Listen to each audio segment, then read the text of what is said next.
So if you haven't been here before, this is the 1-tonner that we nicknamed Tomo because his name's on the door. We pulled him from the back of a closed concrete plant. Here's what we got today.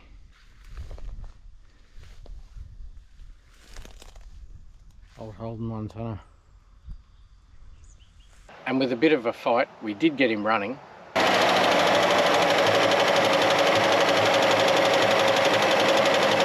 And once we broke the brakes free and did a couple of little brake lines, we actually got to drive him at the end of the last episode.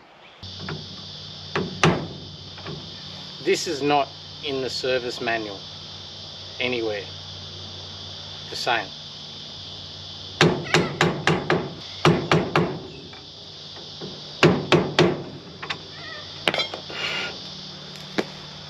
Maybe it should be in the service manual. Just saying.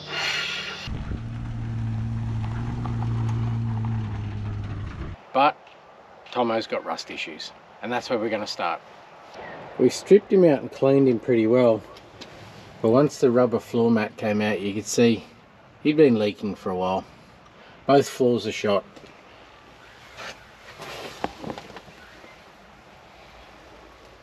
And it was pretty obvious to see why he was leaking. He's got a little bit of plenum rust. There's a hole along there, another one there, and the same here on the other side. So that's where this episode's got to start. We've probably got a full day of floor pans and plenum rust, so let's stop talking. Let's get into it.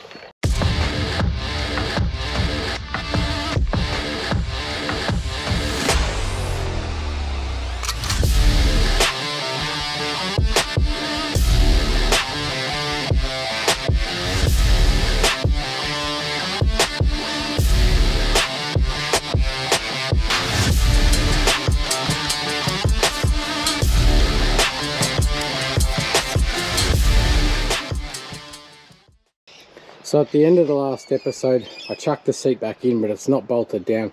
I'll whip the seat out just so we can get in there, and I've just got 2 full floor pans. I don't know if they're a great fit or a shit fit. I guess we'll find that out, but they're better than having to try to make something yourself, and they're quite cheap. That pair was only about 220 bucks plus post. Bit of a backstory on Tomo. He's actually a 79 HZ, not a HQ, although the front looks like a Q. He's actually the Povo of the Povo packs, called a commercial. They actually did have a different front bar, a basic front bar, but that's all I could get was a HQ sedan bar. But the dead giveaway is in there, the later model dash. So everything looks HQ except the dash. Holden did them just as a cheap version of a work truck with the pressed steel grille and that sort of thing. But alright, let's get into these pans. If you were here last episode, you'd know this seat and I, we've got history. Why is that joined to the seat? You've got to be shitting me.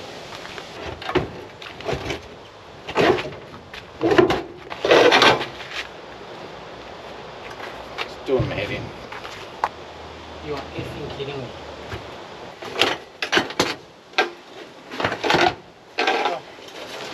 Is there anything else you can get caught on? The dash, the rust, the seat belt. Found a tool. Makes it all worthwhile. Really?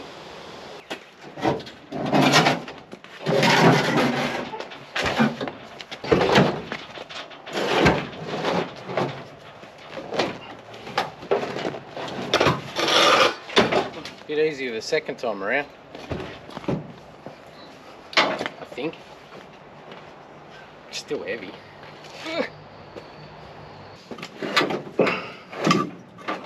And if you're learning or you're wanting to learn to do rust repairs, floor pans are a great place to start because the replacement pan is so big you're bound to get back into decent steel. Like up the tunnel, they come right up into here. So the steel's pretty good, the pan steel's pretty thick. And so you don't tend to have to spot weld the whole thing in like you do a guard or whichever. The only thing I can really give you as far as a tip goes is don't cut the hole too big. Put the whole pan in. There's a cross member that goes across here somewhere. Maybe there. And that's where the back of the pan runs. Here somewhere. Oh yeah, there, about there. So the pan actually comes to there, so you can't even see your weld from the underside on the back. You can only see it at the front and up here on the tunnel. But we'll get to that. For now, I'm just going to roughly remove the rusted section, start to slide the pan in, and then when I get it snug, we'll mark it and cut 50mm inside the mark, and then just keep trimming and just keep fitting. So actually they can come out too. I've got some new seat belts for Tomo.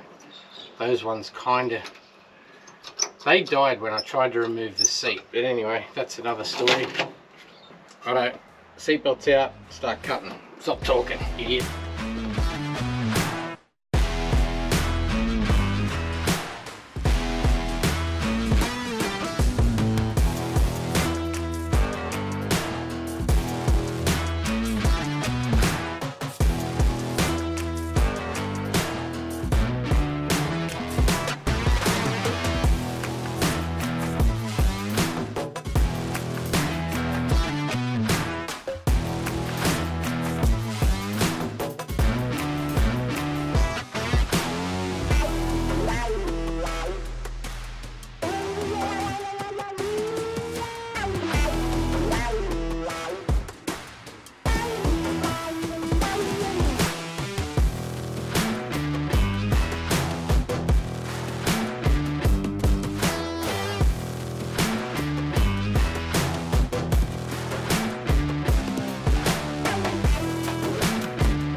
So that's just bulking out the steel, and like I said, you can see my marked line there.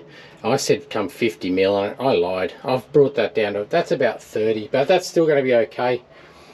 And I've just roughed out this cross member. Obviously this cross member is not removable unless you want to unpick that. I'm just going to run the grinder along here now until that's thin.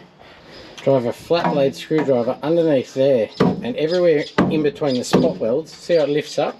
You can lift it up, then you just grind your spot weld down until that piece there completely lifts off and you're just left with the cross member lip. And the same with up here. That's the body mount. If you see, that's the thread for the body mount. Clearly we need to clean up all in here first, but when I say clean up in there first, I don't mean I'm not getting in there with a wire wheel. I'm literally just going to spray a bit of rust converter or something in once this edge is all cleaned up. Did I say to stay away from the lines? Yes, I messed up. I forgot and I cut right up there, but that's okay. I'll tack that up. And so the next probably, I don't know, maybe 2 hours is just going to be clean this steel back to maybe just there, because if you put the pan in and mark around it and cut perfectly to that line, as it goes in, it's going to go forward because it's sitting on top. So if you cut perfectly at that line, when it goes in and forward, it's going to be a massive gap there. And I tell you the average Joe way of making a floor pan absolutely perfect, and that is don't. Just get it in. Let's face it, most of these welds you won't even see. Look along here. Because when you think about it, overlapping this guy, don't worry too much about butt welding. And butt welding is when you butt perfectly up to the edge and you weld between the two steels like you would a panel. But this one, you're not going to see it. There's a cross member. So if it's overlapped, even 10mm, you're not going to see it. Don't get me wrong, rust treat and all that, do whatever you want in there. But as far as seeing the weld, you won't see that one right the way across to there. So if you wanted to get anally retentive and butt weld, that bit there to there is the only bit. This guy here, that's all hidden by that. And this fella here, you can't see it for the chassis. So just grind it up, put a nice little weld right down the edge there, across inside the, what would you call that? The body mount torque box maybe? And I'll get to how we're going to weld that body mount torque box, as I just named it probably wrong, to the actual floor pan. We'll get to that in a minute, but for the next probably 2 hours I'm going to grind up all the way around there, grind up all that section, take all that off back to there, and clean up all the way around the holes. You'll never get one out in one piece because of those, you know, body mounts and cross members. So just hack away at it, get the bulk of it out, get it back to that point, and then we're going to grind all that away. I need to just nick through there a bit deeper so that when I do that, grind that away, I can lift that out and I've got a cut straight across there. But I'm feeling like I want to pressure clean while this is out, and I might do that actually. I might give that a good pressure clean off. I'll run him forward. Look at the dirt in that one. I think I'll just vacuum in here to keep it dry so I can put some rust converter in there. But I really want to get that crap off the transmission. Or do I? Am I that anally retentive? Oh, look, that's a fairly good clod.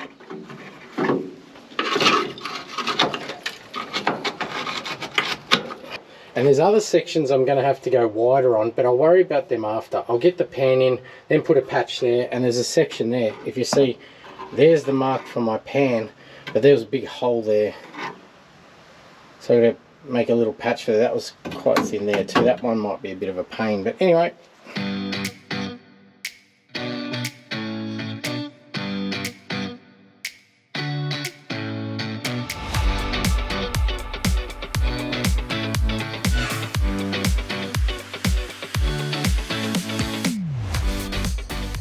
And yep, couldn't help myself. I did pressure clean it and got all those mount boxes all cleaned out. In that cross member. And this will get plenty of time to dry out. I've still got probably about 2 hours of grinding all around there up. So it'll get plenty of time to dry. I might even black the cross member and the frame and then inside of them before I weld the pan in. But for now, let's just clean up all around the edges. Get ready to start welding.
And this is sort of what I'm saying about, I said a flat blade screwdriver, but a chisel, flat blade, whichever. Just grind into the top here till it starts to turn blue, and then you can sort of see where your spot welds are. And just pop them off. There's still one there, just there. I'll see if I can get rid of him. Then I'll just keep working along that way. Grind in there where you can see that spot welder is, start lifting him up till you get all that up. So I've got him all ground up, and I think I'll just give him a bit of a trial fit, because this lip, you can see there, it's still sitting up really proud. So I actually think I'm going to take a little bit of that off, maybe to there, maybe just take that folded lip off and flatten him over. You can actually screw them in, like just say put a screw there, like a self-drilling screw, and then weld up the hole later. But I actually don't think I'm going to need to in this one. I'm just going to put a couple of points of reference. So say, I might do that.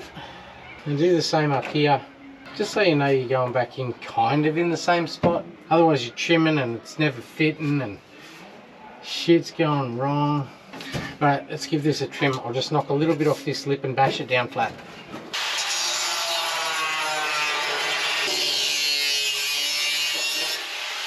I just want to flatten that out a little.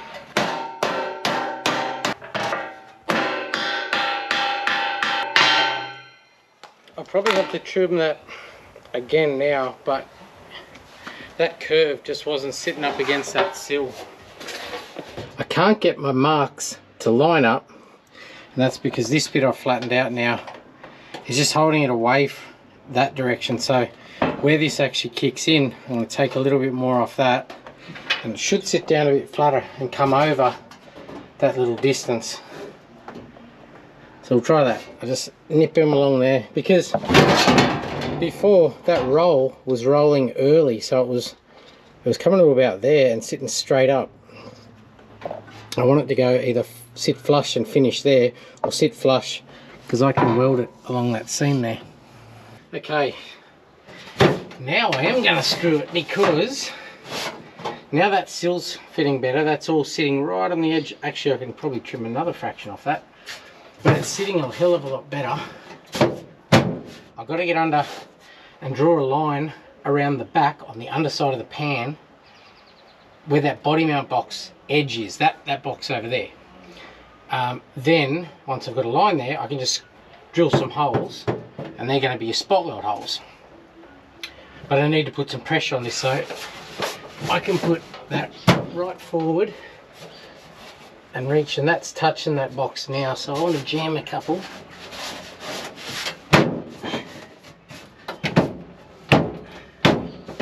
In here.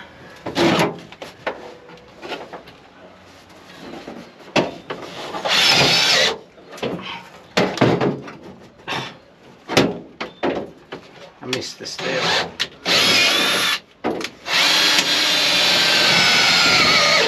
Got it that time. That's still a little tight there.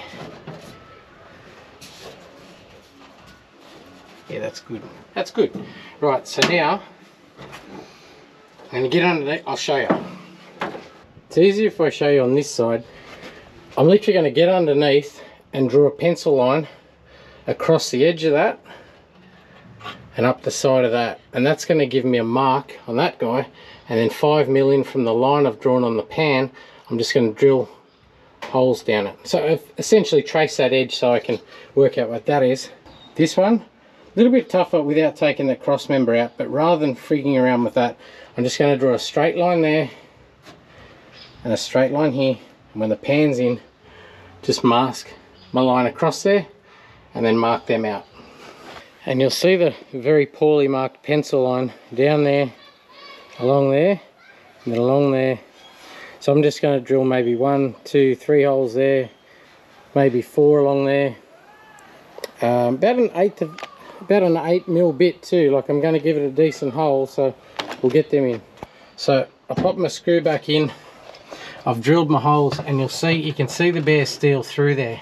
And if I flex that down, I can get to that. So I'll grind off the pieces of metal that are hanging out from my drill bit, from my drill hole, like there, in a minute.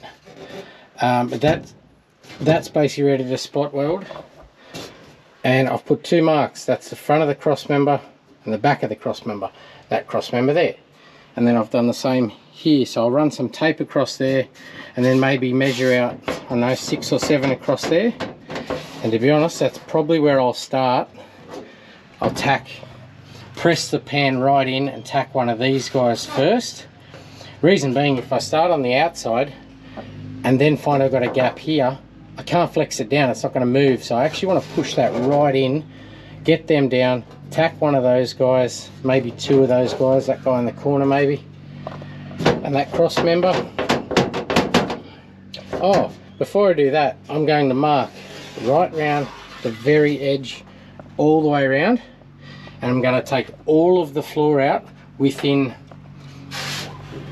maybe 5 or 6 mils, so that when that pushes right down, we've got the smallest overhang we can have.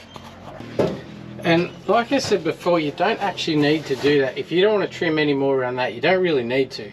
It's just going to overlap more. All of this isn't seen, all of that isn't seen to about there. Just depends how far you want to go, and if I start running out of time, that's probably what I'll do. It's time consuming, to say the least, rust repairs. And you know for absolutely certain, if you weren't watching, I would just walk over and start drilling, but I'm going to measure. If you're watching, so if I come in, let's say one there, first one there, so what's that? 550. God, I should have made that easier on myself, shouldn't I? Top guessing, Michael. How far wrong was I? Oh, my last hole was 70 mil. Oh, 10 mil there, whatever. Doesn't matter. I wouldn't normally measure it, as I say. I'd just go and start grinding. No, drilling.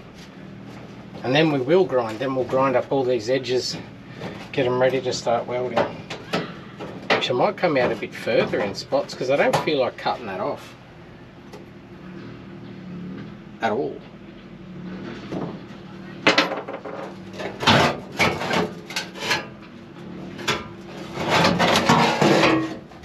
So I've sprayed some rust converter in the cavities and the cross member and that body mount box bit.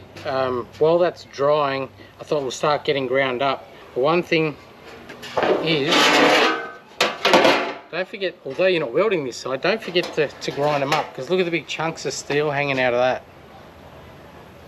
Well, that's going to hold it off your cross member, so you'll be trying to close that gap up, and it's all those little fellas that are going to stop you. So I'm going to grind them off, grind the back seams of this off, and then probably put some paint back over it, because that's going to be wedged up against the seam, so to speak. So let's do that. Just in through here, that's just rust converter, and in that torque box or body mount box or whichever, and then I just put some flat black. But when you think about it, I'm going to have to take that cross member out when we're on the hoist later, because I'll have to seam seal the back of that edge. So that one, yeah, I'll paint that when it's out. But we'll get back to that pan. Oh, those chunks of metal, they will sit on top of that and hold you up off that cross member.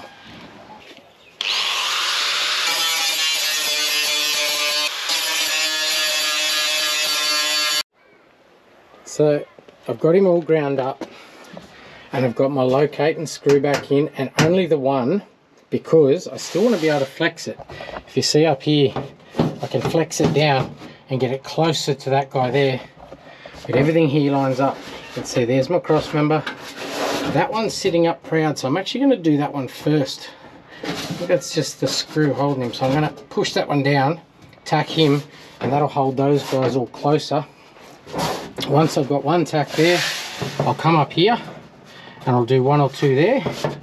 Let's just say, why do them first? Well, you don't have to, but if you started, say, up around the corner or down here on the sill or along here, and then found there's a gap there, you can't flex it. You can't do that because that corner's already fixed. So I'm going to start there, tack that guy and that guy maybe, then move up, press him down and get these fellas. The rest of it, you can hammer, you can push, because you've got a little bit of excess there. See there, you can push him out.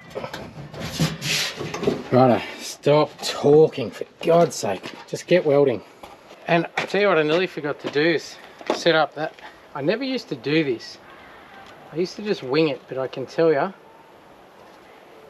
you used to have a hot day, then a bad day, and you used to hate on yourself on the bad day. That is saying just over 0.8, 0.9. And I checked the thickness on the old steel, because I prefer to set it up for that rather than the new stuff and blow holes through this. So in here, you have to come over here, you won't see it from there. And I have to remind myself what wire I've got in it. But so 0.8, 1 mil, we are 5 on the wire speed and 16 on the voltage. I'm going to go just under that. Actually, I'll see how it goes. 5. What did I say? God, I've got a shit memory. 16. And 16, I'll start there, and that's what it indicates. And I found that does take all the guesswork out of it. And like I say, I never used to do that, but that just takes that one bad day out where you got your head in your hands going, what am I doing wrong? It just gives you the best chance of actually getting a good result. It's a good idea is what I'm saying. A good idea. Alright, let's weld.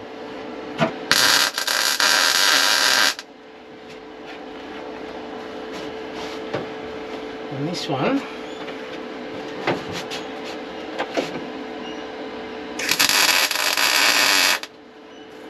and now, like I say, we'll come up here. I'll get one there.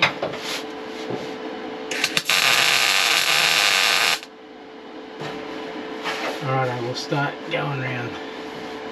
I'll start in that corner because that looks like that tunnel needs to flex towards me a little. Everything else looks good. Good.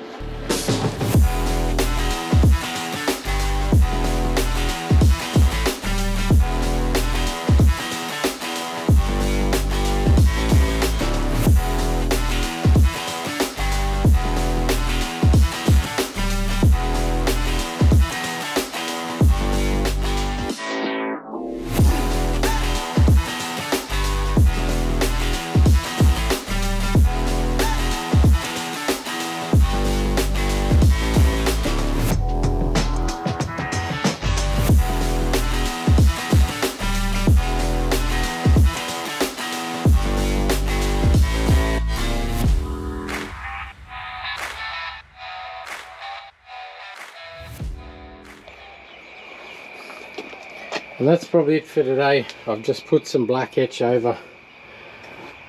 I'm just about running out of daylight. That was a full day, and some of these welds, you know, they're okay. I was trying to run about 10 mil at a time just not to heat up, and I haven't finished here because there's going to be another patch that's got to go in here because, you know, more holes. And that'll do us. It's well after beer time. But it's good day. Nothing worse than rust as far as time consuming, but getting them in, you can actually see the light at the end. I've got a couple other patches where the rust went a little bit further than the floor pan actually covered, but I reckon the morning on those patches, and by the time I get sick of it, it'll be time to take the windscreen out, so I'll get a bit of a break from the rust, get the screen out, and then we'll do some plenum rust. But anyway, the bottoms of the plenum are good. I ran the hose through it, hooked up from underneath the dash. There's no holes there. It's just what's around the windscreen. So anyway, we'll deal with that in the morning. And I spoke about good or bad days on the welder. Well, I started off thinking, what is wrong with me? But then I just figured out my settings on my helmet were way too dark. I literally just couldn't see what I was doing. At one stage, I ended up beside the weld, or beside the butt joint instead of in the butt joint. I literally ran a weld right up next to where I should have been. But anyway, I sorted it out. And one thing with floor pans, I'm saying, have a go at them. You don't really need to seam weld the whole thing in. I think sometimes we get carried away with thinking how good they've got to be. No one's going to see the welding from underneath that car, unless I run over a pedestrian. I think they've probably got bigger issues at that point than my welding. But when I'm done, I will get it up on the hoist, or even just jack it up where it is. Seam seal the inner edge, or the edge under the car, because as I said, I didn't actually butt them like that. I've actually 10 mil overlapped them. 10 mil, yeah, right, whatever mil. And the reason I say we overthink floor pans and stuff like that and seam welding, the whole things are just spot welded in. So they're not seam welded to start with. I can actually show you, I can't now because I'm running out of light, but I could actually show where the front pans meet the rear pans. You can see the hard edge of the panel. It's completely visible. It's not welded at all. It's just spot welded and then seam sealed. And the factory seam seal would be 10 mil thick in spots. They've literally just slapped it on. And I might do the same. But anyway, I've actually got to go and get some seam seal. That would be a good thing. But we've got tomorrow to get into those plenums and that before I have to worry about that. Anyway, stop talking. I'll see you in the morning. So we'll probably start off this morning with this little fella here. There was holes all through there that were outside of my floor pan, and that was the one spot that I really couldn't weld. It was just blowing holes, so I might actually cut a strip that goes right up to about there, like that, I think. And then we've got the patch there, another little patch there. But I'll show you what I mean. I was babbling on about the spot welding. This is what I was saying here. this is all spot welded. You can see the edge of the metal there where they're overlapped, and then it's spot welded. And just look at that. That's seam sealer. The factory just goop it on over the top of everything. So there's nothing to really say that you couldn't do exactly the same. Look, that's not even the same profile there. That's flat and then ribbed, and then they just smash it with seam sealer. There's nothing to say that down the side of here you couldn't do the same, just spot weld it on. I've seam welded across the back there, not well, but I've done it. So there's really nothing to say you couldn't spot weld all the way around. And I don't mean drill a hole and plug weld it. I mean do a 20mm run, leave a gap, 20mm run. It's exactly what that is. Don't overthink them, just get them in. For now, let's start making a patch for there. There, that's going to be a tough one too. And over there. I'm just going to start by measuring a rectangle, cutting that out, maybe a bit longer, cutting that out of some panel steel, and then just butt weld it in, I think, shape it as I go. It's about 430, just to make sure I've covered that by about 60, and that'll do. I said 460, that's 500, that'll be perfect. I'll make it 70 because that edge is on the piss a bit. It's not straight, that floor pan was curved slightly, so I'll just run along that and we'll start from there, eh? I kind of wanted to use the grinder, but it's pretty early. I don't really want to be that neighbour. I probably already am that neighbour, but maybe just not today. For the rest of the day I will be that neighbour, but at least it won't be early. Whatever. Wasn't that bad, I suppose. I didn't do a very good job at that bit, did I? Oh, for God's sake. Maybe for an hour or two I'll just try and cut it. So I'm just literally just trying to push that into that curve there, but don't worry too much about this curve right now. I'm just going to get this bottom edge somewhere near it, and I'll just keep trimming. I've got about an hour before I can really fire up the grinder, so you know, without being that neighbour. So if I can get, see there's a gap there, so if I keep trimming here and keep dropping that down to close that gap, then I'll tack it there and just lay him over and start. And I'll cut and butt across here. I'll show you what I mean by that later, but that's actually quite good there, but then the gap opens here. So if I take more off that edge there, bring it all down, and I'm well past my rust, so I can knock the end off that, but I won't just yet. So I'll trim that again, see if we can bring him down a fraction more. Pretty time consuming, but it's good when it's done. I've got carpet, I've got door trims, I've got new rubbers coming. Tomo won't know himself. I've taken that back a fair bit more than I thought I was going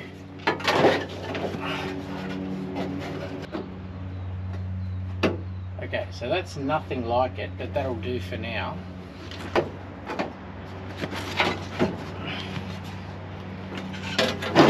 Very sophisticated marking process.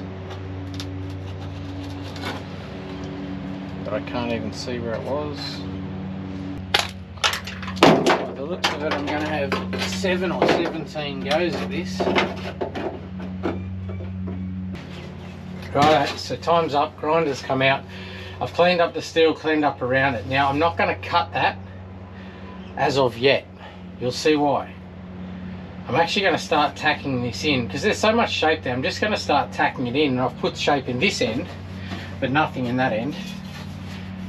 And then I'm going to cut and butt it, which that is, I'll put a couple of tacks along here till I get to about there, and then I'm just going to tack along the top there, then run the grinder in that way, and anyway, you'll see. But for now, I'm just going to tack the bottom in, get him in place, and then we'll cut and butt the rest. See if we can't move him in like that. Righto, let's get into it. Stop talking.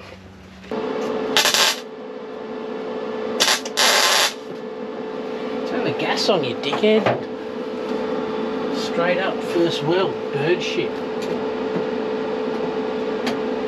Nice work.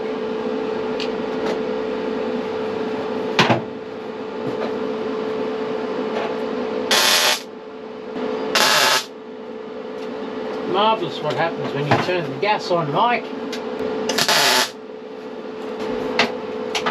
And here's where we start getting creative. I'm going to run the grinder wheel just along the edge there and create a butt. See how that's overlapping? Of course you can't, you're way back there, but it is. Like, you can feel the edge of it.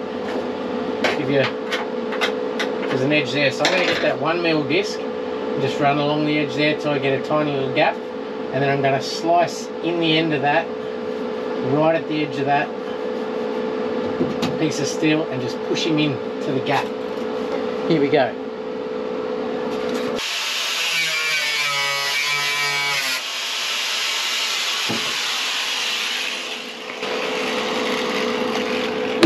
Okay, that was terrible, but I got it done. Now, if you notice, you're going on a slight angle, so you're not creating a gap like that. If you think of the steel, how am I going to show you that? How am I going to show you that? Instead of the cut being straight through like that, you've now cut it on an angle. So now when you push it, does that make sense? So if I push that shut now, I can butt that up flush. I don't even have to push it. Blew a hole. Good one, Mike.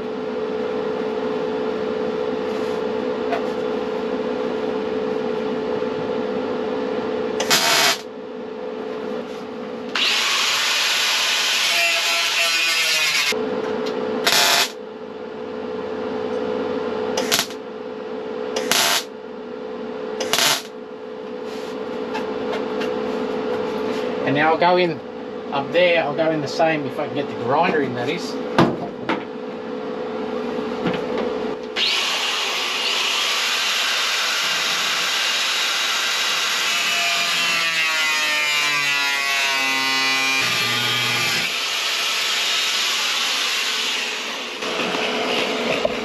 And because you're cutting through the scrap, you'll be able to take off from the back, because it's actually cutting through this steel here, so it's cutting it off.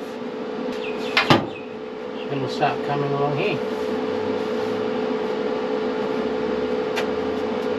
By the time I get to here, I'm going to have to shape that pretty well, but I think that'll be okay. And you're just checking your lip as you go. As you're cutting it, you're creating a gap so that the steel can push back in. You should be able to get it perfectly flush. A little bit of a high spot there.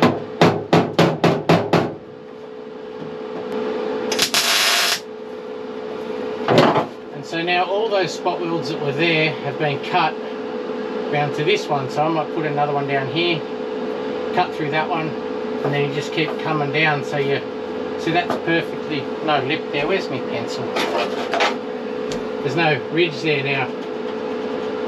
Whereas before it's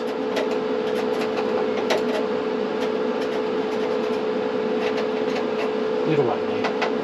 Ignore that. Anyway, I'll keep going. I'll go with this bit. It's nice and simple. So I'll just cut that. I'll tack there, cut that spot weld, and keep bringing that flat butt down about here, and then we'll pick up when we get down there.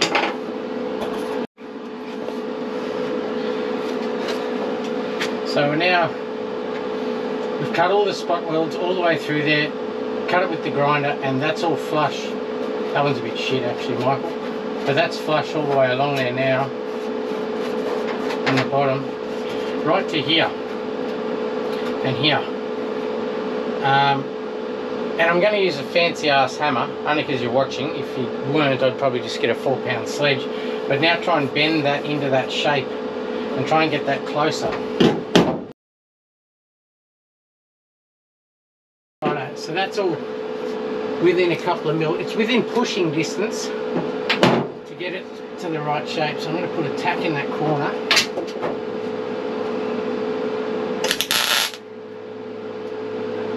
Maybe 2.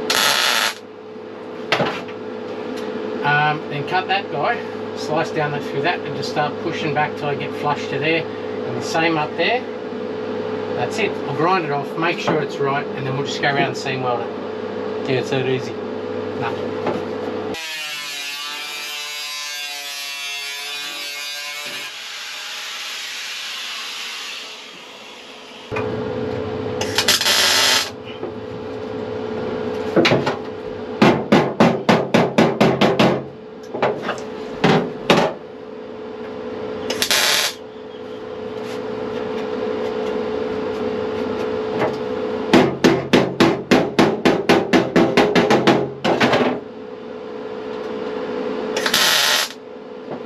That one's going to be hard to cut through. Anyway, let's give that a grind up. Make sure we're flush all the way around, and then we'll seam weld it.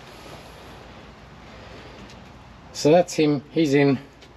And if you're using that sort of cut and butt method along, say, a body panel, when it comes to seam welding, just go a little slower. I rushed that and just literally stitched that along as I went, and it did suck in a bit. It's sort of pulled in a little bit there, and I didn't end up making that guy flush. I couldn't get the grinder in there properly, but it's pretty good along there, down there. It's good enough for me, that's for sure. And if you're wondering, hang on, but you never cut the back out of that. No, as you're cutting the grinder down that way, you're actually cutting the steel behind it out to the point where, there it is there. I dragged it out from under the car, but that was the piece. So as you're pushing your grinder down on an angle down that way, you're literally cutting along that top edge. You can actually see the tack welds and then the grinder. And that was the shit bit from there. So now that's perfectly butted up. On the other side, I can just put some brush on down it once we get it on the hoist. But for now, I've got that one to do, that one to do. I might get stuck into them, and I'll catch up with you guys when I start pulling a screen, but I've got to rip into these. I'm just going to do them the same way, so we'll hook into that.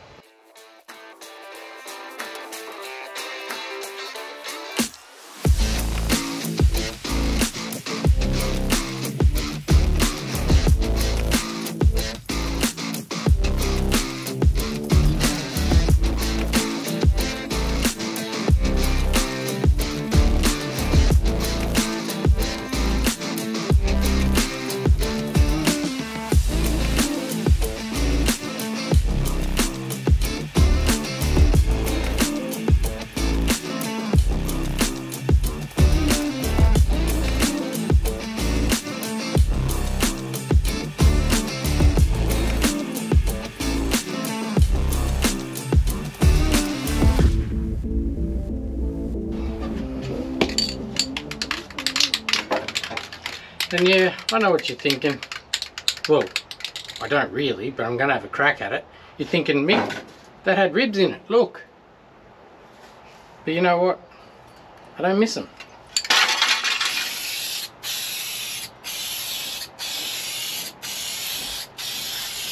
This is just a, I think they call it a gal. Cold galvanizing paint. I don't know, I just bought it. Look good.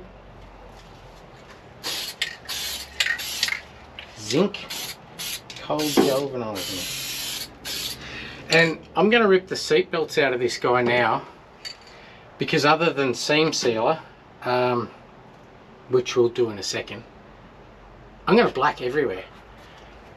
Seat belts can come out as I've got new ones. That'll give me, I'll pull that away a bit and I'll black right up into here, because the seat cover I've got for the seat is black.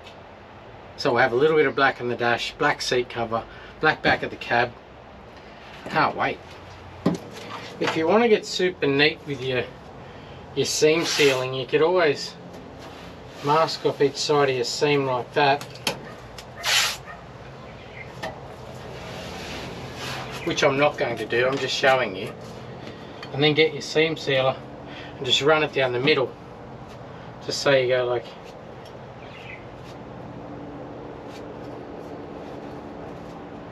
that, and then pull your tape off. Kind of like that, leaves a neat edge. And I won't say it looks factory because that's factory. It'll look better than factory, but anyway, I'm not doing it. I'm just going to brush it over, just sort of show you. I'm actually going to go back over the factory seams there, and then just go right round mine. I think how neat the factory seams were was really determined by the time and the day. Friday at 4 o'clock, rough. Monday 9 o'clock, probably still rough. In between, you might be right. This is just in case you've got a little pinhole or something, it's porous, doesn't let any moisture into your weld. You can put as little or as much as you want. I'm not going to waste too much. Up against there, I guess, is probably where you want to do the most. Just if you have only spot welded it like I have, and moisture gets in there for whatever reason, even wet shoes or something, I suppose you can get moisture down there. Or actually, what about coming up from underneath? Rainy day, see, that's the inner sill. Anyway, you get the point, seal it. And seam sealing might seem a little bit rough, but when you think about it, if you do get a little bit of moisture in here now, even if it's only from the bottoms of your shoes or whichever, a pinhole or a weld is where it's going to start. Although it does help to hide shitty welds. Just saying. Could have got a job at the factory, couldn't I? Looking at that. You guys that love concourse restorations, do you want to copy that one? Restos these days are 10 times better than factory. And I sort of only just started to figure out the technique there as I was finishing. You're actually better off putting a good blob there and then smearing it through rather than trying to paint it on too thin. Anyway, it looks bloody terrible. But we'll paint it black. I prefer it to look bloody terrible and not rust again. Anyway, let's get some black on it. So now, I've done some dreadful masking to match my absolute lack of preparation. But I'm going to throw some black right through here, just to give us a clean starting point. Black from the bottom of the dash down, up through the cab. And I've just sanded those bits there, about the only bit you'll see once the seat goes back in, so I wanted them to look good, clearly. Alright, we'll throw some black in here.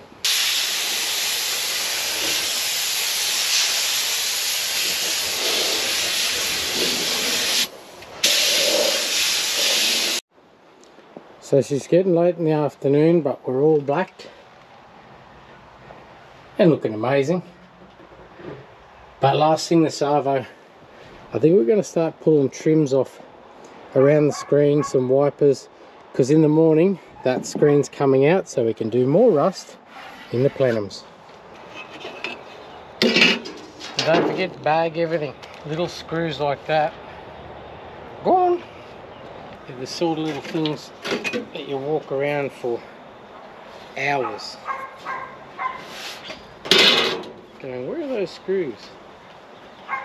That's a little bit worse than I wanted, but it's all okay. Whatever. We'll get that out in the morning. Now, I've changed my mind. I'm going to cut the screen out tonight, but then just leave it in case we get a bit of weather. And there's two types of screens. A urethane screen, or if this one's old enough, which I can't tell, they'll actually have two little wires somewhere, and you actually heat them. And then it softens, what would you call it, the mastic, the glue, whatever you want to call it. It softens that and you're able to get them out. This is not the original screen because of that dent that runs all the way up there, dented the trims, the dash, so that smashed the screen. So this is not the original, but I've just got to see if there's two little wires hanging out somewhere.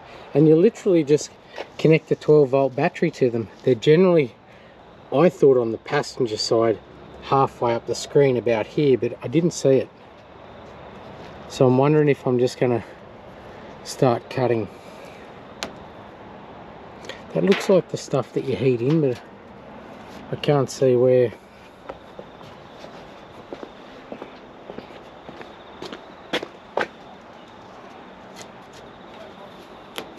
I'll give up.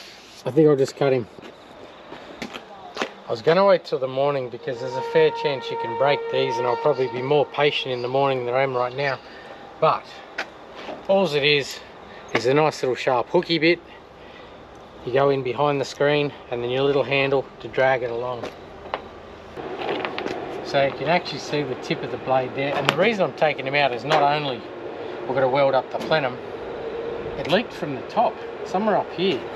I ran the hose over it, and it leaked terribly, and that is pretty much telling me exactly that. That was way too easy coming across there.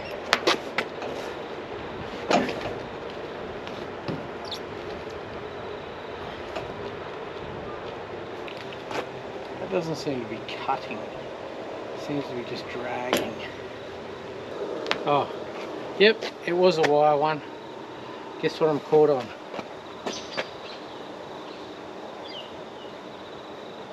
Except I can't really use it as a wire one and heat it now because I've probably broke the circuit and won't be able to find the ends. But that's what I'm talking about. You literally would have two little wires hanging out here like that, or that side I thought it was, probably wrong. And you'd literally connect a 12-volt battery, just a car battery. And then just keep touching it, and that would heat the glue, settle it in, and let it harden. Don't think they've been used for a long time, but still, if this has been in there for a long time. Well, there's all the wire. It is literally all bundled up there. How does that... Oh, I just found the... I thought they were up here. Never mind. Like I say, if you heat it up and then try and cut it, you can't cut it because it's just like trying to cut glue. So you've got to do one or the other. Clearly I'm doing the other. I wonder if I pull that. No. I'm going to say if I pull that, will it cut the seal? No, it won't. It'll just snap off. The only positive I can give you about this plenum rust is only the outside. Generally when they rust really badly around here, they're rusty on the inside as well, but running water down there, nothing leaked, so I'm going to say it's good. Just the outside. Probably wrong, but I'm going to ignore it. Look at the silicone. Had a go at sealing it up.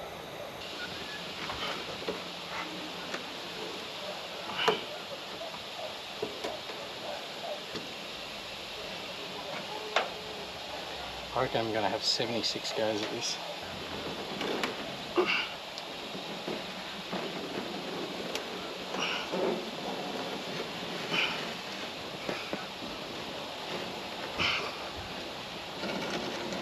Oh.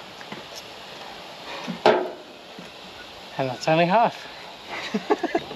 I'm sure this is a quality tool, but it certainly has bent pretty easy. There's why it was leaking, because there was basically nothing across there.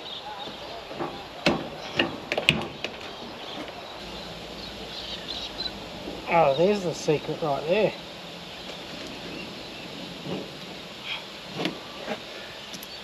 Don't go in too deep. Try and stay close to the glass. Why didn't you do that earlier, Michael? Because I didn't know.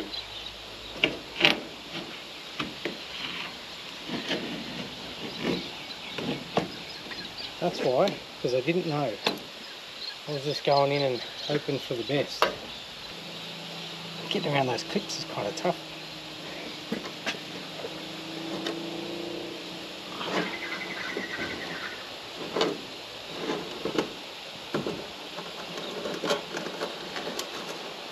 Definitely easier, but also worried more about breaking it. It's like you're putting, you know, the blade up against the glass. At this point I'll be happy with out.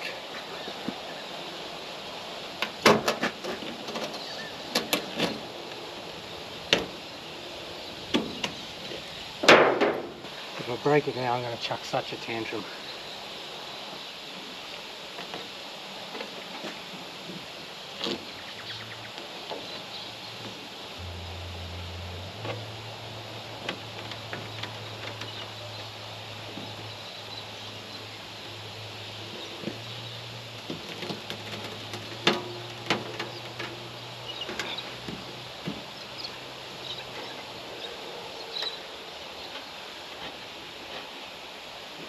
Done, ready for tomorrow.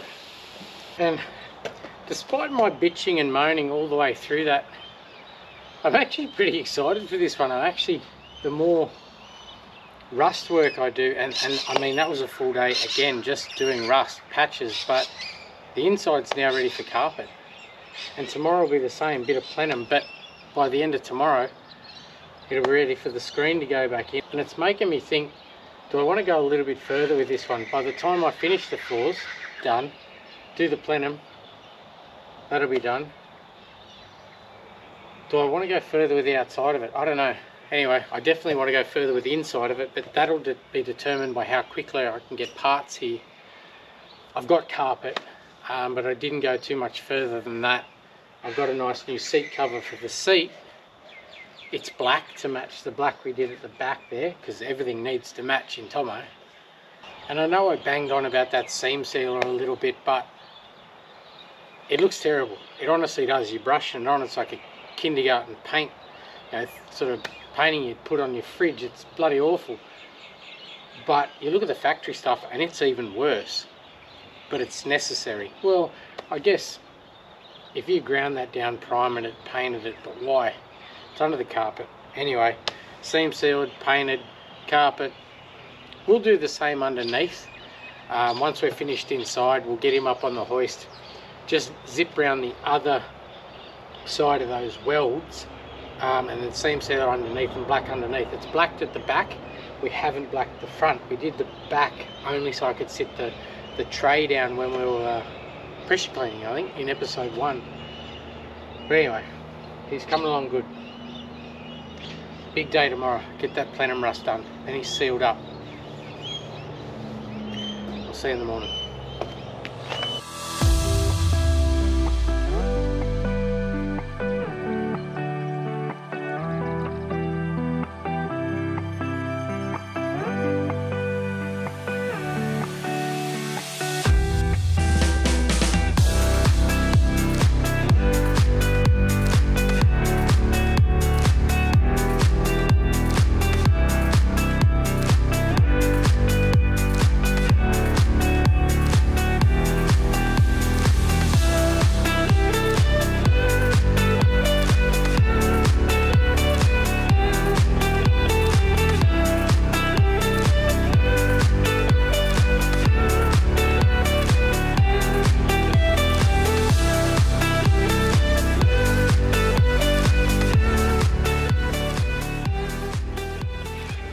So first couple of hours this morning was basically cleaning up all the way around the windscreen, get rid of all that black stuff so we can start doing the rust in the plenum here. And cleaning up this windscreen, I've buffed it both sides to make it as good as it can be. It's still got a few pitting marks and that sort of thing on it, but it's good enough for me. And so I can tell this is going to go well by the fact it took me 2 goes to even draw a straight line. But I bought some cheap plenum tops, and I have no qualms cutting these up because they're not expensive, but I know why, because they're not even close. If you see, that end there is perfectly straight. You see a massive gap there. That's quite curved, and that's dead straight. So I'd say what I'll end up having to do is nick it there and tuck that round. But anyway, it'll do. It'll sort of get this this shape here pretty right, and I'll just cut along the edge of the dash there and then just butcher him in from there, and the same on the other side.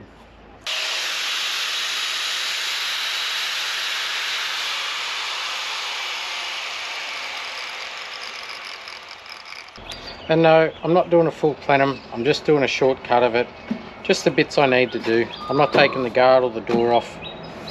We'll just do it this way. That's why they rust.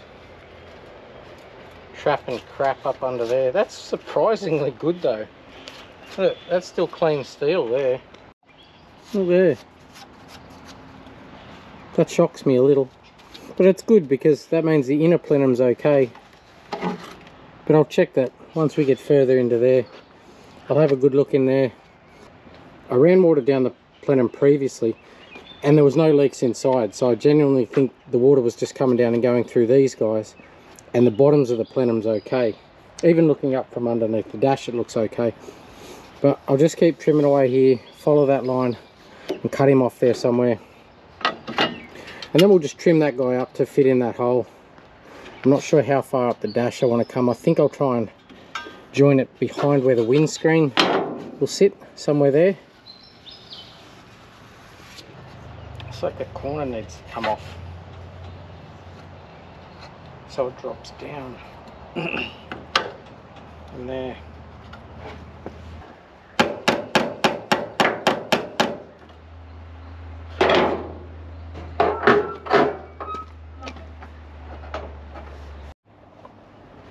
So I'm finding that these panels are really a guide at best. There's a lot of reworking and I've had to bend that around a little and it's still not right. The gap there will be okay, but it tightens up there, which the other side does a little bit. You see right at the point there, it's actually tightened up as well. The terrible gaps, factory really. But this is the one that's really annoying me. The gap's quite decent there and it tightens right up because this edge is way too straight. I think I'm going to have to cut it down along that line and turn that around a bit. But for now, I reckon it's time. See, it's not quite sitting flush against here, but I think that's only dropping it down. So I'm going to do my old angle blade trick and see if I can start getting this to drop into that gap. Maybe trim a fraction off that. But see, that's going to want to go that way a little as well once it once all of this. Oh no, I don't want it to go that way because that'll widen then. So I literally just need to turn that end and drop him down so he sits flush. Anyway, I'll start angle cutting him there and also cut that guy off flush at that end.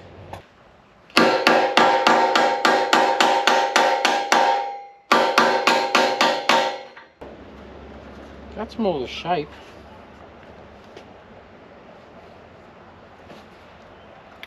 Gotta nip it off now and drop it down. Just trim him off. So I gotta tell you, that's about as good as I'm gonna get it, I think. Once I start welding in, I'm still gonna have to, that gully there comes out a little bit, I'm gonna have to tap that in, and this gap here still needs some work. But if you look, the door's actually in too far to start with, and there. So I could rework that edge in a little bit, just tap it in as I get to there, and it's held with weld. I can tap that in, or I could just look that way and don't give a stuff. But I might just bring the top of this door out a fraction as well, just to widen that gap there. But I think I'll start burning that in. That'll do for that side, otherwise we're going to be here all day. That's pretty good across there. I'll see if I can send that grommet up in flames.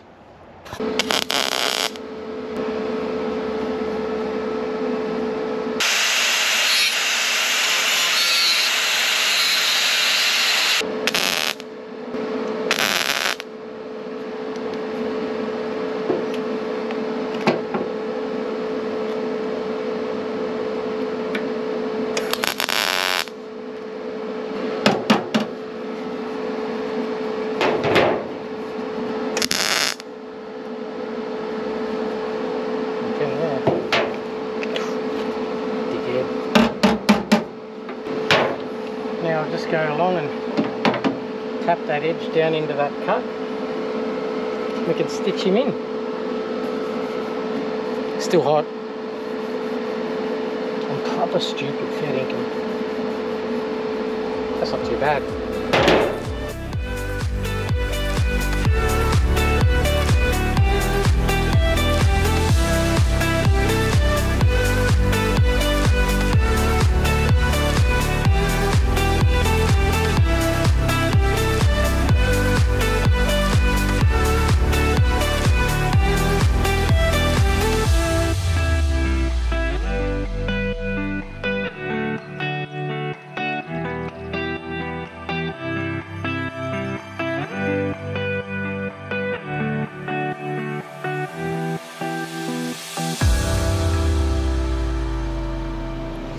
So here's what we've ended up with. That's the amount of rust we took out all through that piece there, and yeah, that gap is still terrible because that door, like I said, needs to come out.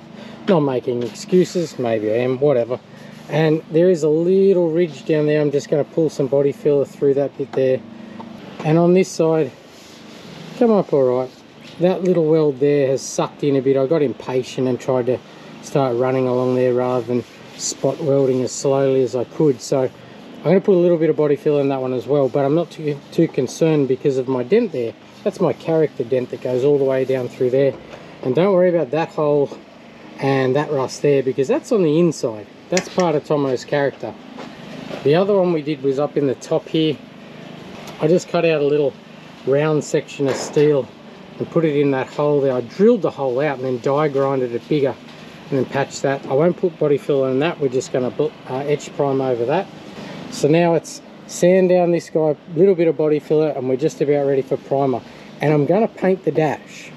Rather than go back to that brown though, I think I'm going to paint black up to this edge here because the black's really going to match the steering wheel, the back, the seat cover.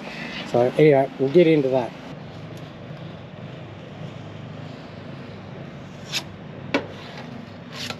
Not blowing smoke up my own ass, but that actually come up pretty good. While that's drying, I've cleaned up this dash with silicone, so I need to, I guess, Prepsol or wax and grease remover, just so I can get some tape to stick to it, because now I'm going to black the dash. This section of the dash, the metal section, not the dash pane, because I don't have any brown.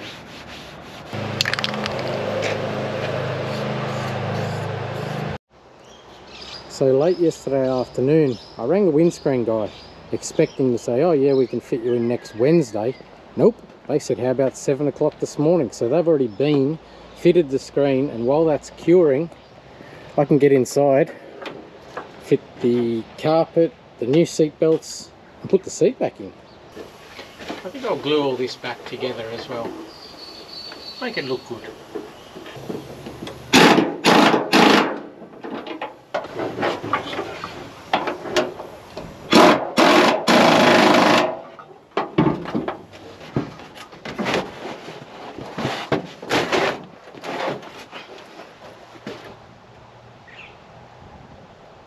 Alright, so I have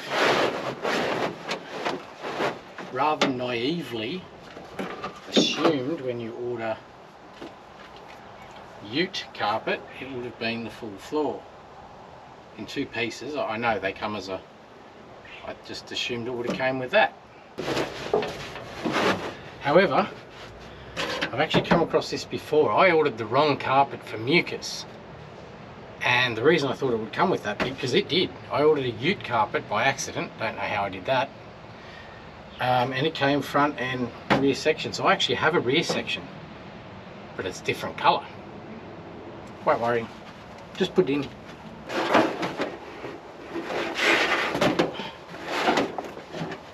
You won't see it, it'll be behind the seat. I just don't care.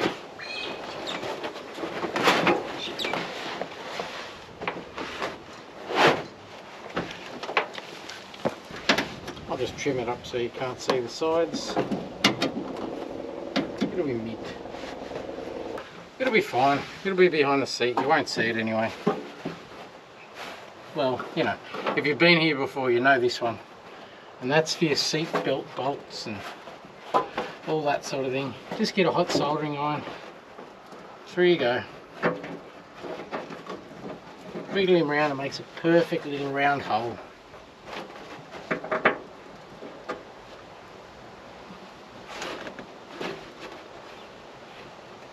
Just push him through, just like that. And my little tantrum with this seat continues. I had the seat basically in, then had to take it out because I forgot my drain plug. So out came the seat again, but the seat is absolute garbage. So I've just got this 20-buck chuck over. I don't even know it's a seat cover. Maybe it's for animals, I don't know. Anyway, just for now, it's get it on the road. It's not worried about, you know, retrimming seats. We can do that down the track. I probably could have put this seat cover on before I put the seat in, would have been the sensible idea, but anyway, it's going in the way it is now. It's coming up alright though. I still got to reclaim the dash. I made a bit of a mess on the dash when we were cleaning up the windscreen area. It'll do for now. It'll get us through Rego.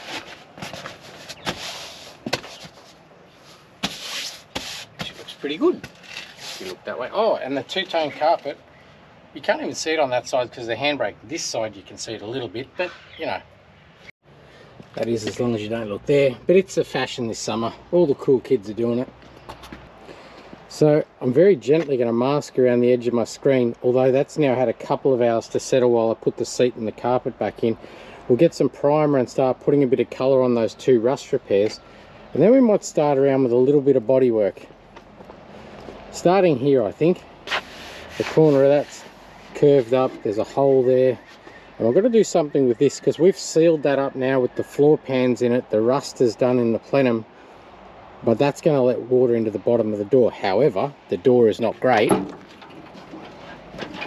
It's not great, but that's okay. It's going to be good for now. And there's a hole here somewhere. It must be on the other side. Just there. We've got to do something with that. But again, I'm not going to do it properly. We're just going to patch it up, leave it the way it is. One there, if you remember, that's where the rat's nest was, on the inside of that guard, right to there. So there's that hole there. It's pretty dry. That has had a few hours now. I'm not sure how long that sort of needs to be left alone, but I don't want to upset it and have it leak. So we'll get this masked off and start getting some colour on that. And by colour, I mean whatever I can find. I know I've got a yellow here from an old F100 I had.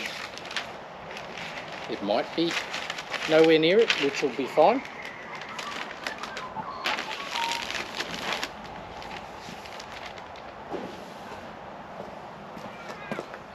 I might knock that corner down so I can mask that a little easier now. It's not great.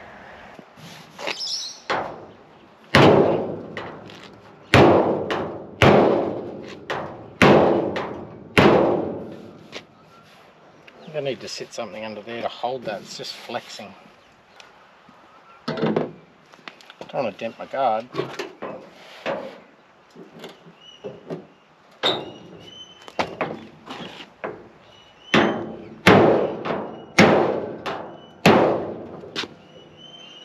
Oh, that's much better. Much better. Now I just probably adjust that down some. It still sits up crazy, doesn't it? That's not acceptable. And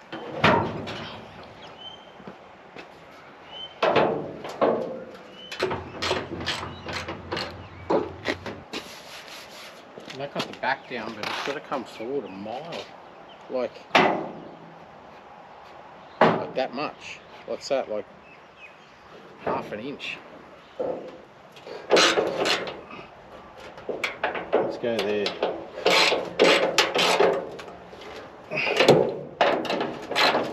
This will be fine, maybe.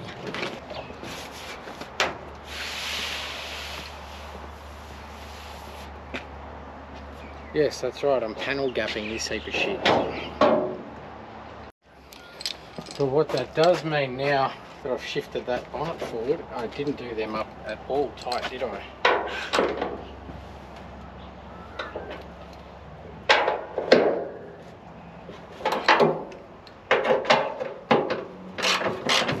No is the answer. I didn't do that up tight.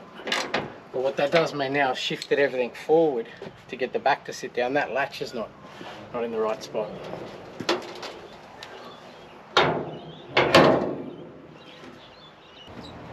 Oh, that's leaking coolant.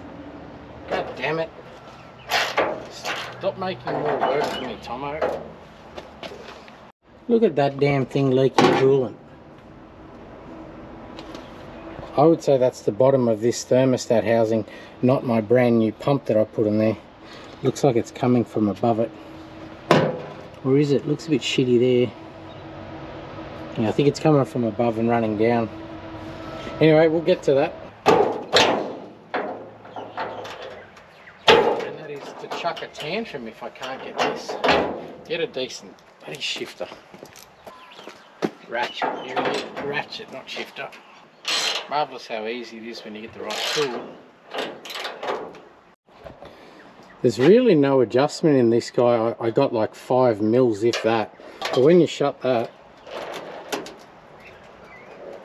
you can see it's sort of predominantly to the left hand side, so I sort of need to bring this catch to the right hand side, because that makes sense. When I've brought this down, it's sort of come down, it's going to shift that way, so now it's trying to engage too much, and when I go to shut it, it's hitting quite hard on that edge. So if I take this whole plate that way, it'll engage pretty much the way it was. So just back those two off and bash that across.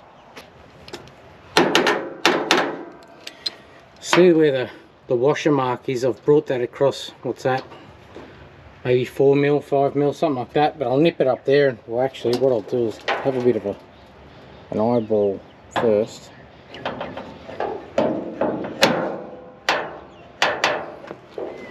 Got it. I'll nip it up at that.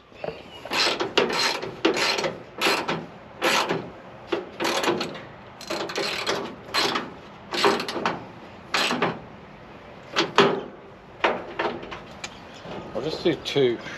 Oh yeah, mint. Mint. And it even opens well done. I suppose, because like I say, the bonnets came forward there, is sort of going to twist it as well, and it's going to take everything wanting to go that way. So that was hitting on the left hand side of that catch, moving it to the left a little, and she's spot on. Kind of like the rest of 1 tonner. Done. Righto, back to what we were doing. Bodywork. Just a bit of etch primer.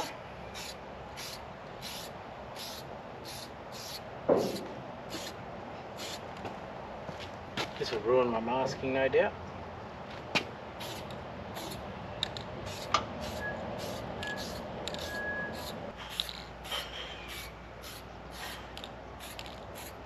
I'll see what sort of mess I can make with some colour. So I found 2 yellow aerosols, both of which are not even close, which is probably perfect. Well, this guy, Ford Code M, of an F100 I had a long time ago, but I don't even know if this paint's going to be any good. It was a long time ago.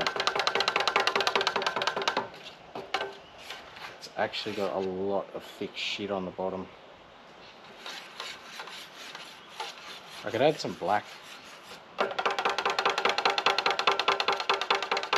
It's actually more like it add some orange, isn't it? That's a very bright yellow.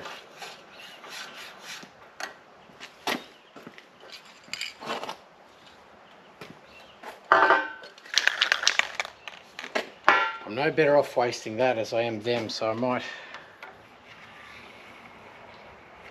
might start, because I don't need a lot of paint, do I? See if I got some orange.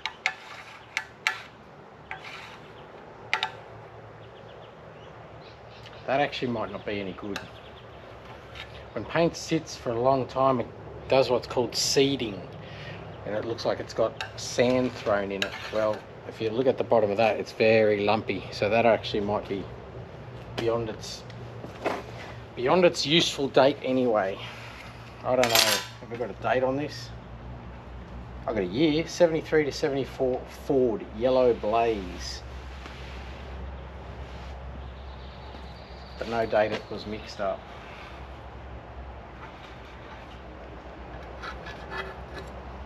And it's definitely acrylic lacquer, which it usually lasts a lot longer than 2-pack, believe it or not. But I might spray that into a can and then see. Oh, we'll see if I've got some orange. Start at the start. You're getting ahead of yourself, Michael. Start at the start. Orange. You're actually not going to believe it. I have 2 oranges, not 1. That one, don't know why I had it, but it's an acrylic orange. You can see it on the can. And that one's off Poppy. from about episode, it's a tan sort of an orange. What episode? I don't know, like 15, 16. So we'll clean this out first. I better just put some primer on that.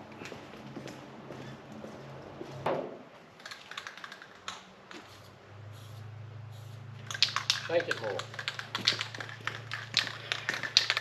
I think what I'm going to do is empty one of those cans into there and then just add some orange to it. Maybe the subtle orange, and I've got a little bit of black as well. So, and that's what I think it needs from that. If you look at that Tomo, he's sort of dirty and more of an orangey yellow.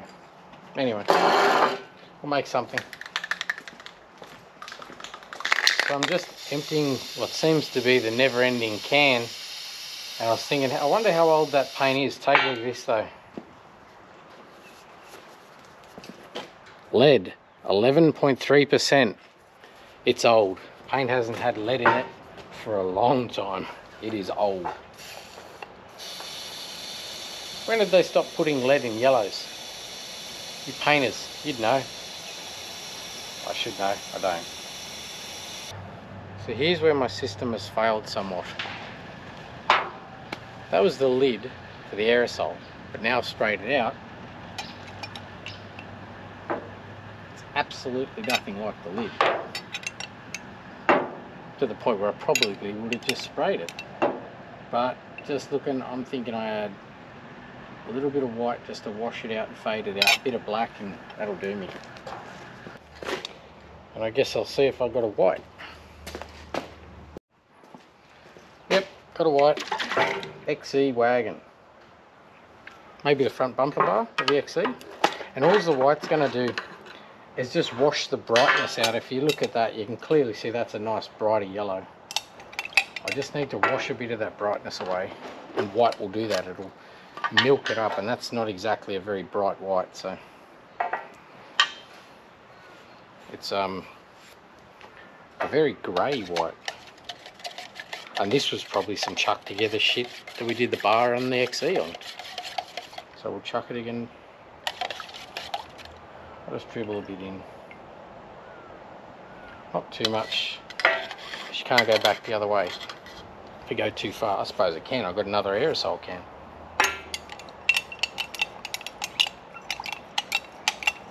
Get rid of that one in. Just to give it that little bit more of an orange tinge, and I mean a little bit, because it'll be pretty strong.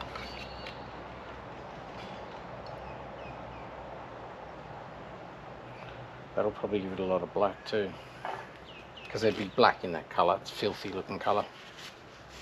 A little bit more white.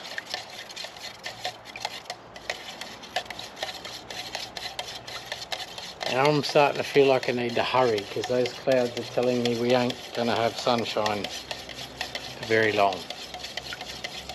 Might have to move mucus out, put him inside. So this is what I've come up with, and that's just adding that orange, just to orange it up a little bit, and that white from that XE bumper. And pastels will always dry darker. But that, oh well, I just dripped it onto there, that's not so bad. That's good enough for me. Let's get that on.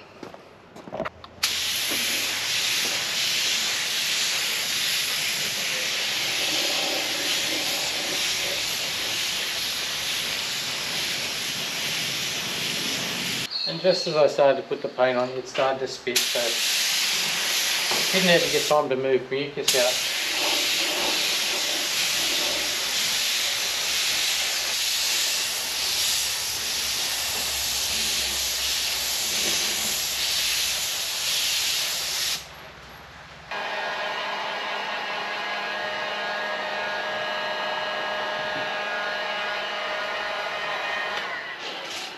So that'll probably end up pulling me up for the day, but it's still pretty solid day.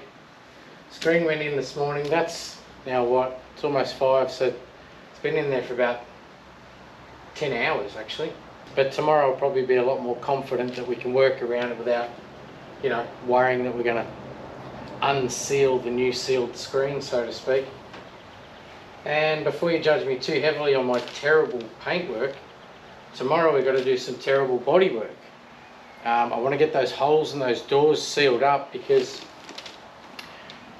I've got some new trims coming and I don't want the moisture getting inside the doors. So we've got weather strips, the new door trims and door rubbers, Bailey channels.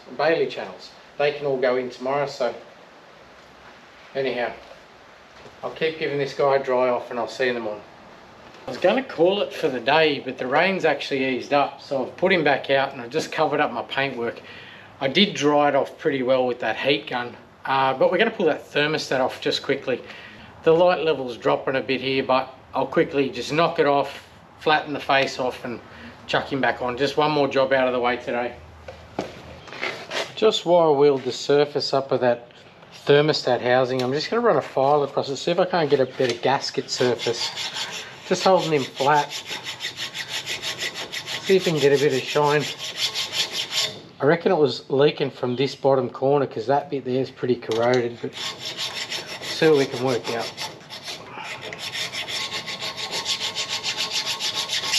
That way, that way. See if we can take it all down in one go.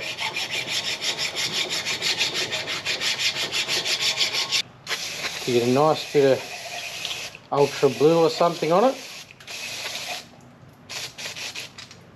and away we'll go. I put a little bit of ultra blue on him, and by a little bit I mean a shit ton. Not really. Oh yeah, really. Yep, shit ton. I might actually leave that and not put coolant in it for a little while, maybe till morning. Yeah, anyway, now the rain stopped, I just thought I'd do that one. Even if the rain continues in the morning, I was going to fill a few of those little door holes and that sort of thing. It might slow me up on them, but we've still got plenty we can do. The scuff plates can go back in. We can even start going through the wiring, making sure the wipers work and the lights and all the rest of it, and those sort of odds and ends, even if I can't get to the little bit of, you know, sealing those doors up and then getting the trims on. We'll find plenty to do, trust me. So, all right, now I'll see you in the morning.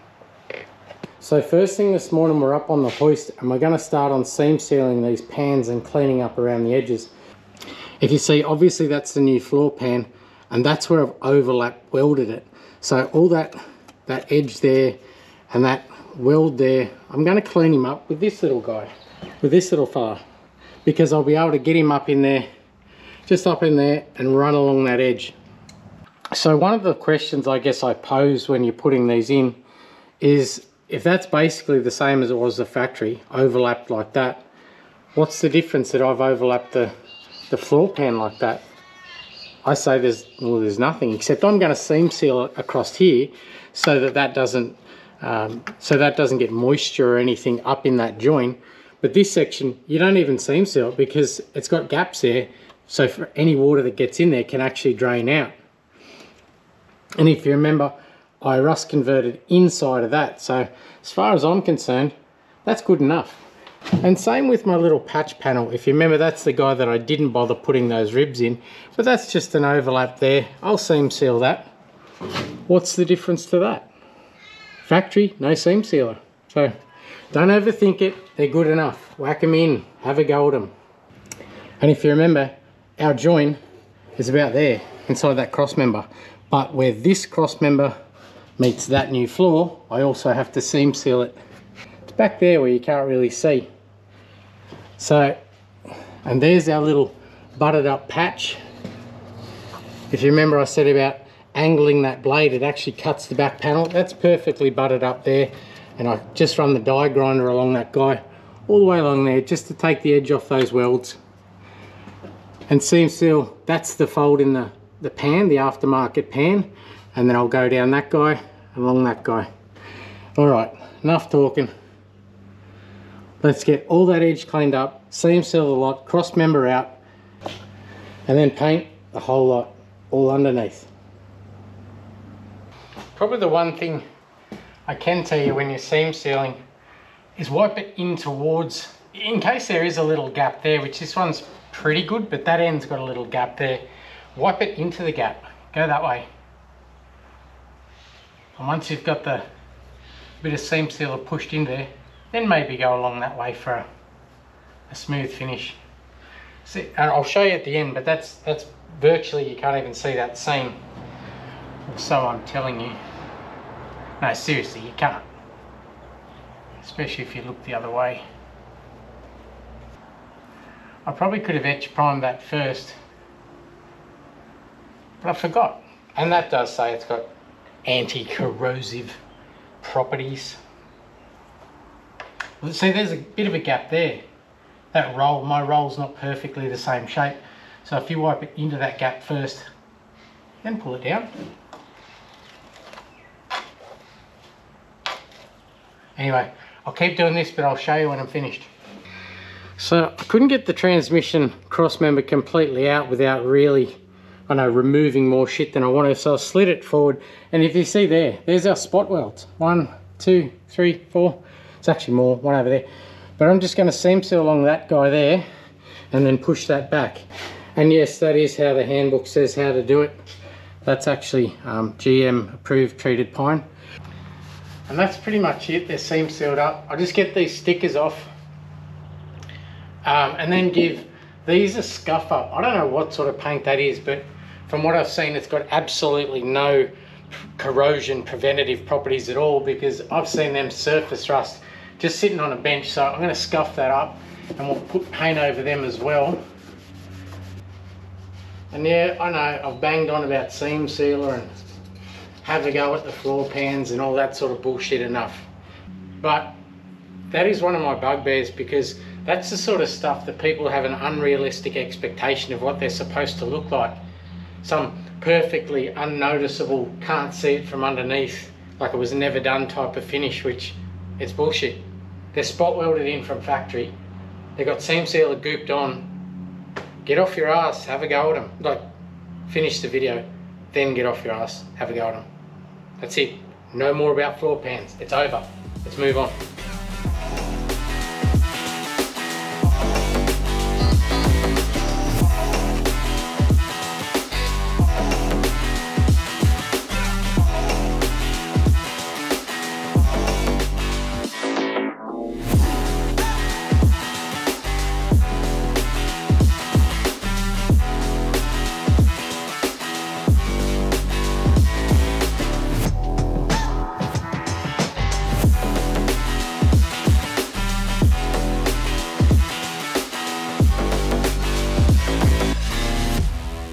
So all blacked underneath, and probably the next thing I want to do is try and seal up a few of these holes. There's holes drilled everywhere for mirrors and that sort of thing, and also do something with that mirror. It's a bit on the piss, so I think I'll try and give that a bit of an adjust. Oh, that's that bit.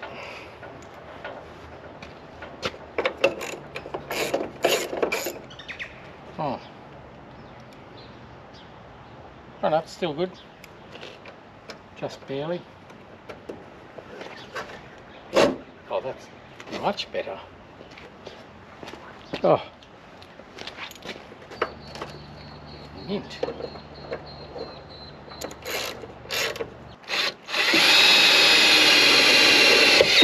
Ooh, that got it. Perfect. And with some of these holes, I reckon I'll just grind off the tips of them and maybe just wipe some body filler or something in just to patch it up, just so it doesn't leak. Oh, son of a bitch.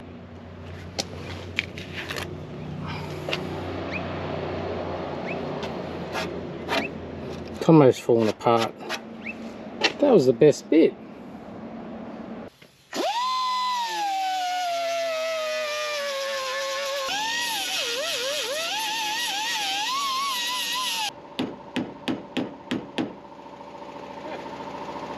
And this is just like some fiberglass matting in body filler. I don't even know what it's for.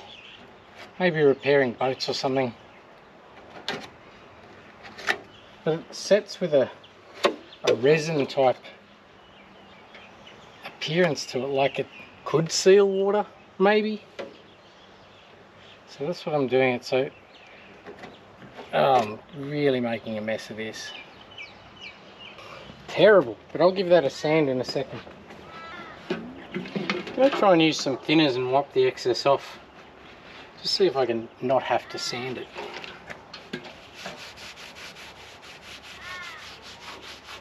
Oh yes. It looks like it worked.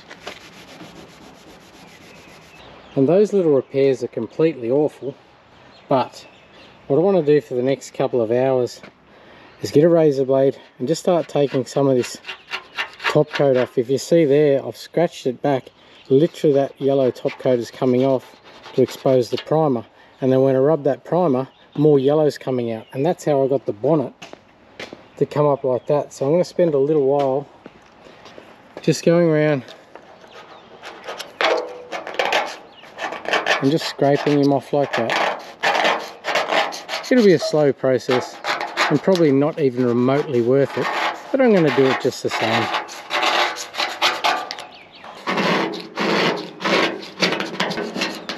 I'm going to do it anyway, just to try and bring out a bit more yellow, less polka dotty, measly sort of colour. See where I can get to here. And probably the same across the front. Yeah, well, that's going to come off. So I'll just slowly go around with a razor blade, see what I can get off.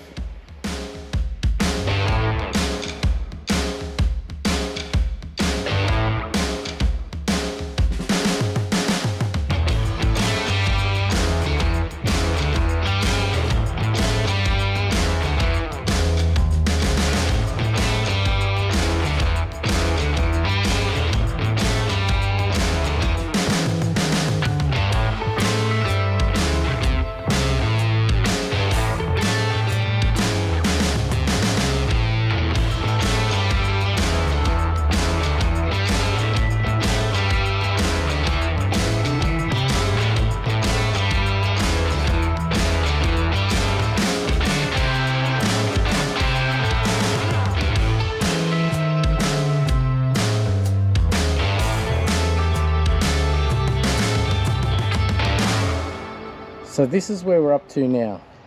Yesterday afternoon I scratched as much of that top coat and primer off the roof and the side of the panels as I could, and then I sanded the whole ute with 600 grade wet paper. I haven't done anything with the rust and that sort of thing. We are just going to clear coat it. We're going to give 2 light coats of clear just to seal in the ugliness, coolness, whatever you want to call it. And look, if I had to give you anything here, I would say clear coating patina or whatever this is. It's a good place to start to learn to paint. Get your width right, get your fan right, get your pattern right. And what I mean by a pattern, literally down your door, you're going to come across, down and across.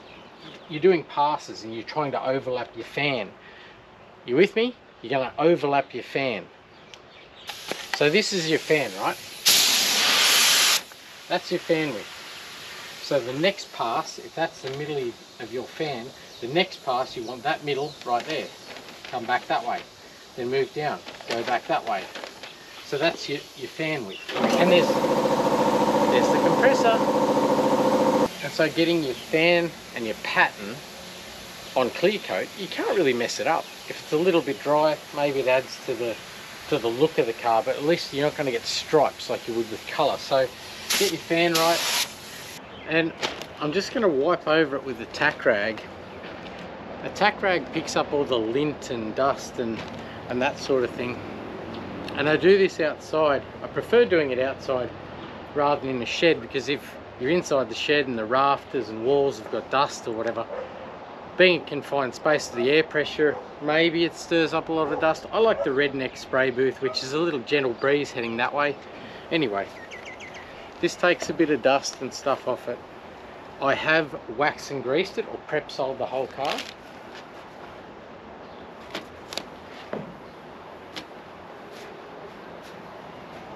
And you're just trying to pick up lint or anything like that.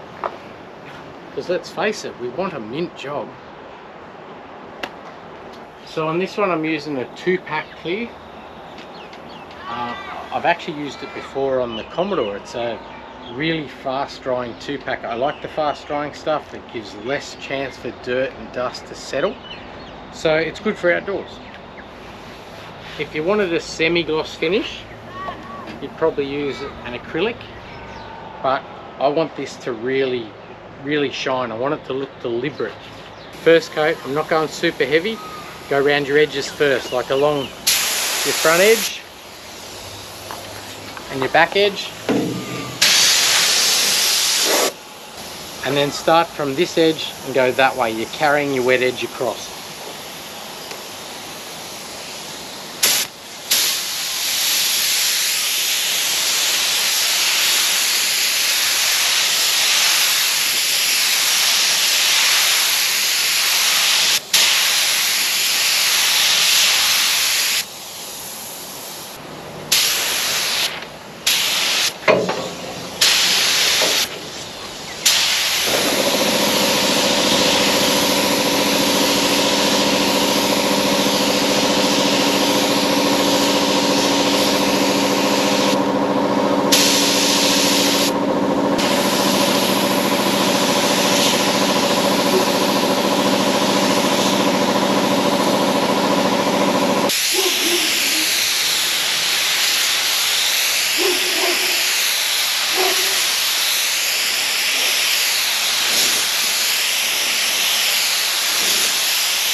And you might feel like a bit of a dick doing it, but try to get your head in a position where you can actually see what the paint's doing as it goes on. Again, that's why booths are good, because they've got fluoros everywhere. But we're using what we've got. That's probably nearly ready for a second coat now. It is really fast drying. And all it is that stuff. I just got it. It's cheap off the internet. Euroflash. And being fast drying, I guess it just minimises the time that you're worried about shit landing in it, like bugs, flies, whatever. Second coat, what? You can't hear me. What I said was, second coat, I'm going to go a little bit heavier on the top panels. On the sides, I don't think so. That's not too bad, but let's get into this.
And look, I know there's that element of, has clear coating and patina been done to death? Well, it's only really done to death, I think, if you consider it as the finished product.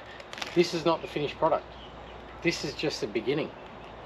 Parked for almost 2 decades, and we're about a day away from a rego inspection, from a registration inspection to legally put it back on the street. So if you don't think of it as a finished product, it's just a stepping stone. You sort of never know where this thing's going to end up. Painted? I don't know. But anyway, let's not overthink it. So tomorrow, oh, we've actually got a good day tomorrow. We've got door rubbers, Bailey channels, all the cool shit that makes this feel, door trims, makes it feel like it's, I don't know, getting there, getting somewhere. And I don't know if you noticed, I knocked the headboard off because I wanted to cut it down, so I've trimmed along the bottom of it. And yeah, I get it, there's that whisper about, oh, more clear coat, more patina, but when you think about it, this is just the beginning. As I said, that took about 8 hours and maybe 200 bucks, and it's literally presentable, ready for a rego inspection. I can guarantee you, if you decided to go shiny paint with this and mint, 8 hours wouldn't get you one panel repaired. But that doesn't mean that's not the way we're going to go. It just means it's earned the right now. If we get it on the road, it's earned the right to get the time and money spent on it. Does that make sense? Anyway, whatever. So tomorrow we've got door trims, rubbers, Bailey channels, fit the front back up, and because of the tonner's nice shiny clear coat, I might have to park him inside, so Mucus has got to come out for the night.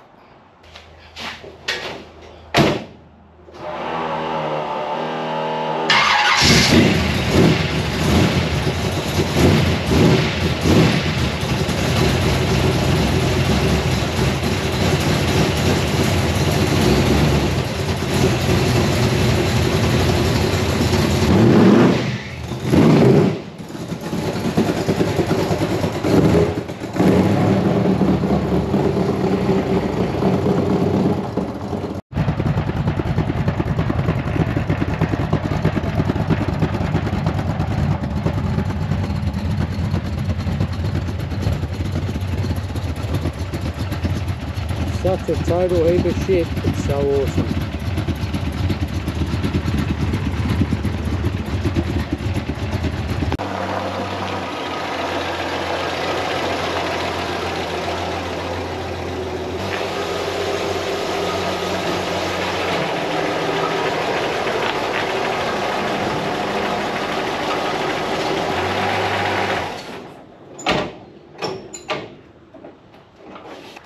The night will get pretty cold, so the tonner's going to sleep in the shed for the night just to let that clear coat set up and cure, and so Mucus is going to stay outside for the night.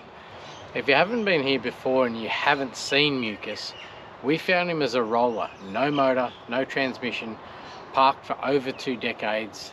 Now this is originally a 253 V8 Trimatic car, so it is a factory V8 Kingswood. But I did completely the right thing and put a 396 big block. In actual fact, this is 30th thou over, so this is a 406 big block Chevy, turbo 400 and a 9-inch diff. We have done a couple of episodes on Mucus, fitting the big block, fitting the 9-inch, getting it running. And I guess moral of that story is Mucus is back soon. We're going to do a bit more work on Mucus, maybe take him to the drag strip, but anyway, see you in the morning.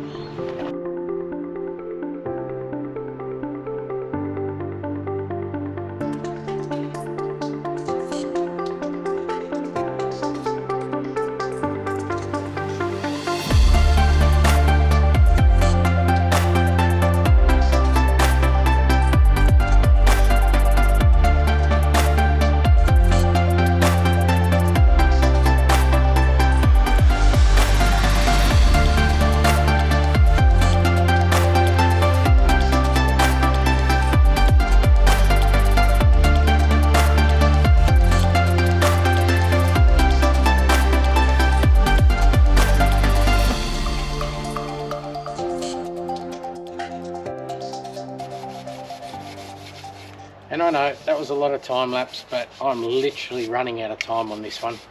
And no, not because I'm going to lose the shop. It's just I've got to go back to work. I've literally got to get this driving today to finish, or it's going to be another 5 days. So, but we're getting close. Just cleaning up windscreen molds. Door trims are in. Oh, we lowered the headboard. My son and I have put in a bit of effort on the front. He's all back together with his fresh Holden badge, freshly rattle can spray painted. But molds are going back in, black the tops of the doors. Trims went in as you've seen, and as I said, we dropped down that headboard. I brought it down about, I don't know, 200 mil or something. It's still shitty, but that's all I've got time for right now. And I was only sitting here cleaning windscreen molds, thinking exactly how far this thing's come in about 10 days. 4 days in the first video, and this one, because of the rust taking a little bit longer, is about 6 days. So I don't know, 10 days. And if you remember what she looked like, here's what we got today.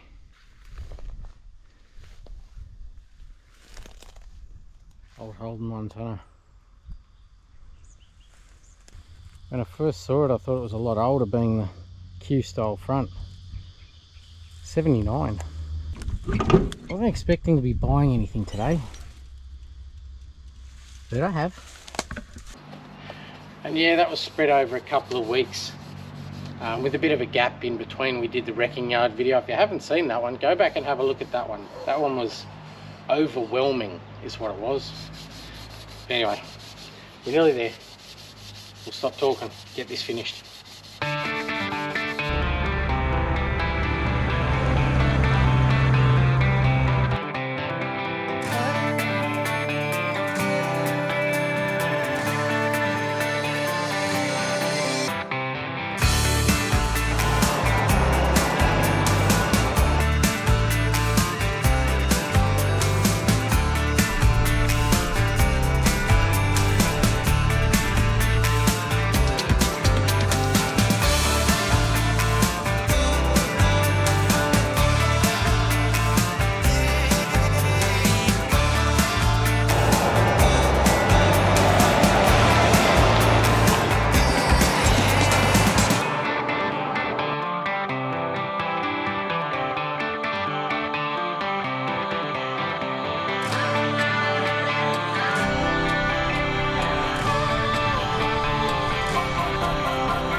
That's choking me.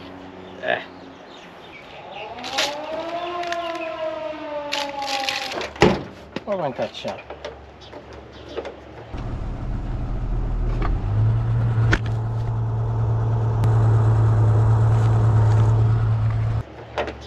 Not stopping that from shutting. Oh, nothing now. Ended it all down with 600 wet. Are you serious? What sort of a horn is that? Who has that horn? To where all the repairs were. There's got to be some like rally coming through town.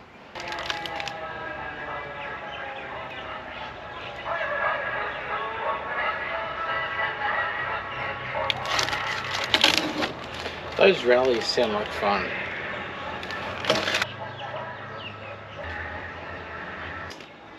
It's still going? Seriously? Does sound like fun though, doesn't it? And as I said, I started to run out of time on that one. We haven't even got to the oil leaks, but he's not running too bad. It's come a long way in a short period of time, but Anyway, I'll see you next time, and thanks for watching.